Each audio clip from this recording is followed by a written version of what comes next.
professor at Boston College. Madoff is a ninja when it comes to the tax code, tax policy, tax history, estate planning, how the system's being gamed in all of these different ways.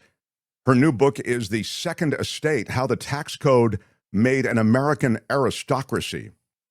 And I have to say, the evolution of the tax code and our disposition toward the wealthy class, and even the way in which they present themselves, is a fascinating ride, and she takes you through it in her latest book. How about it for Professor Ray Madoff? How are you? Good. Better now that I've been called a ninja. You Very are exciting. A ninja. You're amazing. It's funny. I'll tell you something in secret, which is just between us kids. Yeah. I thought, boy, if I'd had a professor like Ray Madoff in college, I would have enjoyed it so much more. College just seemed like such a slug to me, you know. I just love the way you present material and the way you break things down. And so I want to get right into it because my time is a bit limited with you. But, you know, this is really a time, it feels, of the second Gilded Age. But you point to the first Gilded Age and an age of conspicuous consumption that was very much about the Gilded Age. And then you point to the stealth wealth of this age, how the wealthy class, and you can give us a kind of the point us to magnetic north on what the wealthy class really is in your mind, but how they present differently now, and that's not by accident. Right. It's funny when you look at it. One of the reasons, so if you look at the history of taxation and modern taxation in the United States, so much of it is tied to the Gilded Age and the time where the country, for the very first time, saw these people with enormous amounts of wealth that really caused people to question the future of the United States, which had always been based on principles of equality and ideas that, you know, that there is no special royalty or anything. And it very much in counter to that. And yet, in this period, people were living in these wildly extravagant ways. They were handing out the parties where there were cigars wrapped in $100 bills. I mean, really, you know, uh, Bezos' wedding notwithstanding, you know, very much just like crazy high-end living. And people were looking at it with alarm, and they were saying, like, this is not what it means to be Americans. And of course, it was a time of conspicuous consumption. So they would have these elaborate parties, and they had glass walls so that the public could actually see what they were doing. This was a big part of being rich. And we know what it got them, right? We had shortly after, we had pretty serious taxes were brought in. Of course, there were other factors in play at the time, which we can talk about, but our current rich are so different, right? You know, you have Elon Musk on Joe Rogan, you know, smoking pot and just being a regular guy, and all those tech people and just T-shirts and back in the day, hoodies, Yeah, exactly. right. And you know, from tiaras and top hats to Sperry's and T-shirts. You know, it's just been a tremendous transformation. Not, of course, that they're not living their lavish lifestyles, but typically it's being done in a more discreet manner. And you know, and you see all these people. You have like Warren Buffett with his frayed ties and things like that. That's much more. We're just like you is kind of the message. Well, I love that you mentioned Warren Buffett too, because one of the ways you distinguish, I think, this wealthy class is by people who live off of the money they've accumulated, however they've accumulated it. They might have inherited it, whatever. That's a big part of, I think, this wealthy class. But because taxes on those who work for a living can actually be pretty high. Yeah. But those who just have wealth and actually don't work, they don't have an income per se, Right. They're not faced with a tax exposure like that. Right. That's right. They can choose to have taxes, but it's their choice. And it's sort of like, you know, do you want French fries or a salad? And so whereas for anybody who has to work for a living, whether for themselves or for others, they are hit with, and we are hit with pretty significant taxes, hidden taxes, as well as very aware taxes, right? We have income taxes and payroll taxes on top of it. And they can be quite burdensome, particularly for people with low and middle income who get no break on their payroll taxes, and payroll taxes can be as much as 15.3% for people who are self-employed. This can make a big difference in whether somebody can even pay their rent or keep their car up or maybe even put food on the table. So we Yeah, have these just very spend a because you do in the in your writings, the payroll tax is really hits the middle class hard. yeah. The payroll tax is interesting because it's a tax that many people are confused by. Even I was confused by it. You'd see it shows up on your pay stub, this FICA and FUTA. They call them contributions, making them think that they're voluntary rather than something. And they make it seem like it's your money that's being held for you, when in fact, payroll taxes are just like any other tax. They're an involuntary contribution to pay for a current government expense. And the current government expense is are the retirement benefits for current retirees. And so this is very much a tax like any other, but it's really hidden. And another way that it's hidden is that for people who are employed by others, the employer pays half the taxes, right? So now it looks like 7.65%. But economists generally agree that that money would otherwise belong to the employee in terms of higher salaries. So again, it's another way that these are very hidden taxes, and they are the second largest source of revenue for the federal government, right after income taxes. So they're really very significant.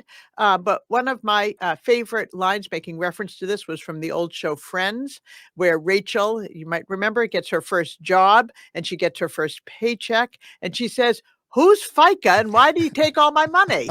And I think a lot of people feel that way. And that tax code to which you've referred, that evolved, as you're saying, out of the Gilded Age, out of that Yeah, conspicuous consumption. And there was a time, I was saying this before you arrived, that the tax code was working yeah, for the middle class. I mean, there was a robust middle class, and there was really a robust yeah. tax system that taxed those who were making the most and getting the most out of the economy. And I always say, there's nothing wrong with being rich. We're all trying to be rich, but I just Yeah. think that rich people should pay their fair share of a system that has given them so much. And so it was for a while through the decades. Absolutely. And that's the thing. I think that's what has made it created so much confusion about whether the wealthy pay taxes or not, because the system that was created in the early part of the 20th century and has really persisted to this day is a system that was designed to impose its greatest burdens on those who had the most, right? We had a progressive income tax, which means that people who earn more pay more. And we had an additional estate tax, right, which made sure it kind of was a backstop to the income tax, and it made sure that gifts and inheritances were captured at typically previously at rates that were quite significant, even if those high rates weren't always paid. Sometimes people focus on the fact that our rates have come down to say that's the problem and we should be raising rates. I really don't agree with that at all. I don't think that one needs to return to high rates. And in addition, rates wouldn't solve the problem, because the transformation that has occurred is that the system has remained the same, but the wealthiest Americans have figured out how to remove themselves from the income tax system and the estate tax system. And what's interesting is they haven't done it through ways that people might think. Like, yes, I'm sure there's lots of offshore things going on, right? But what I talk about in this book is the way the very basic rules of our tax code impose significant burdens on working Americans.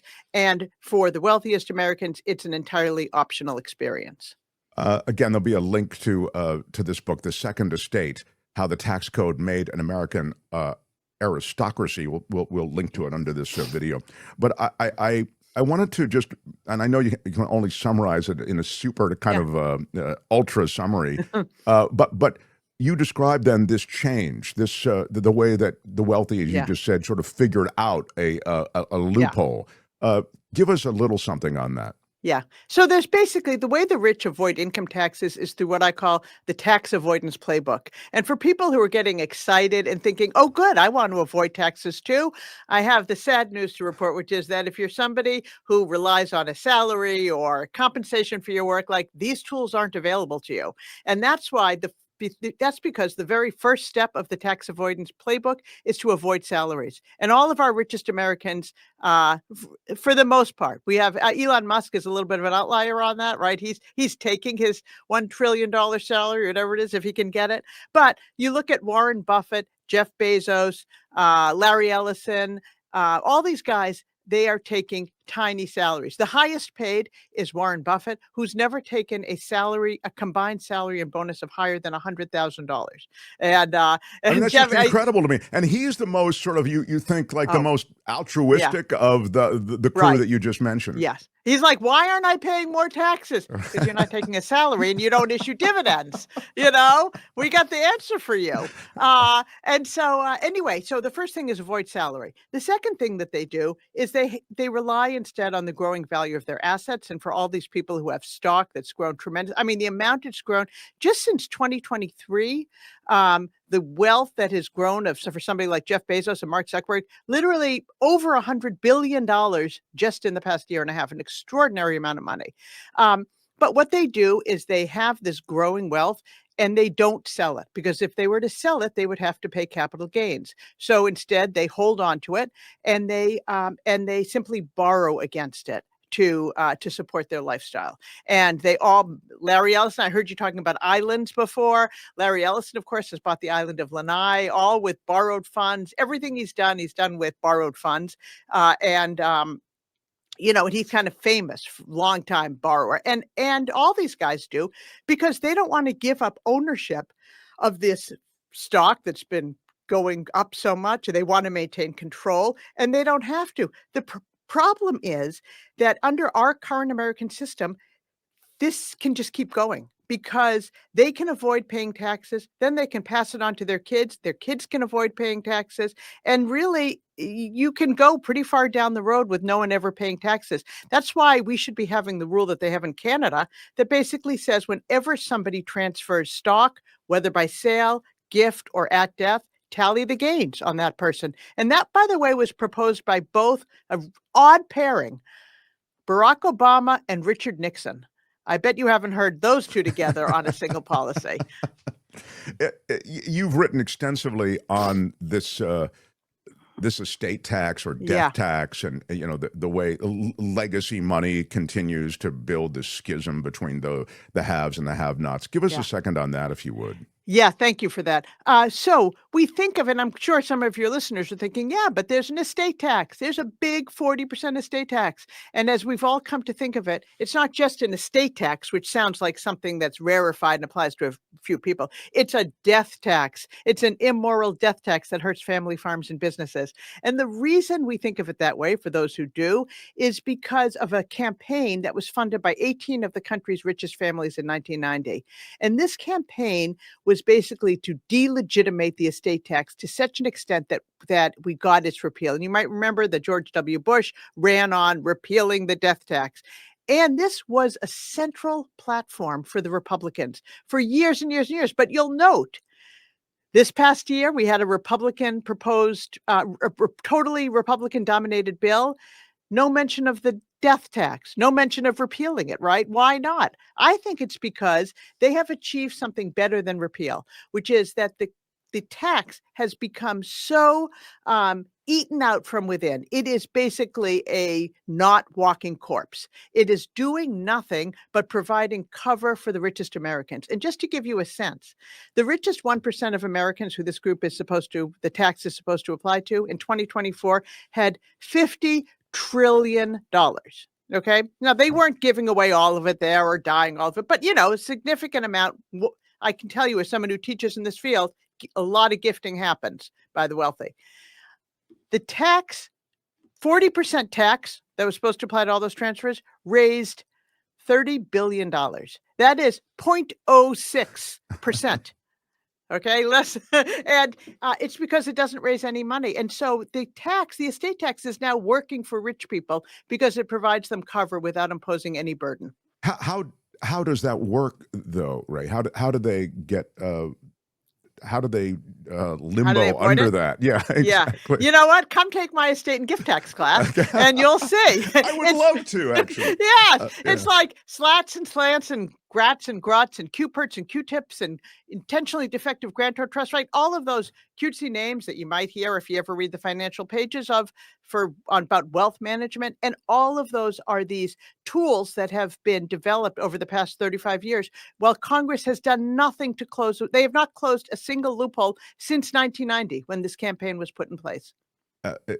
It's remarkable. And you know, I want to get to this new Trump proposal, which is associated with kind of like a Social Security substitute that has his name on it. I'll get to it in just a second. I just would like a quick take on it. But you've written about something else, which I always felt sort of was a sad part of American society, and that's the philanthropy that we depend on rich people to provide. In other words, I always feel as though if our society has sunk to the point that we need Bill Gates to step up in a big way, then that's a problem.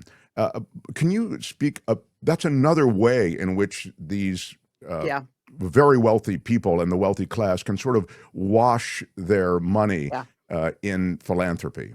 Yeah. So first of all, the important starting point is that if you or I wanted to eliminate our tax liability by giving away our entire salaries, we could give away our entire salaries, but we couldn't eliminate our tax liability. And that's because there's no charitable offset for payroll taxes, right, which we already talked about, impose a significant burden. And there's a cap on how much you can deduct based on a theory that everybody should chip in their fair share, right? Charity's good, but you also owe money to government. For the wealthy, however, these rules don't apply. And that's because, as we talked about, they don't have income, so income taxes are not so much their problem. But what they have are capital gains and estate and gift taxes, and those have unlimited, no cap for charitable giving.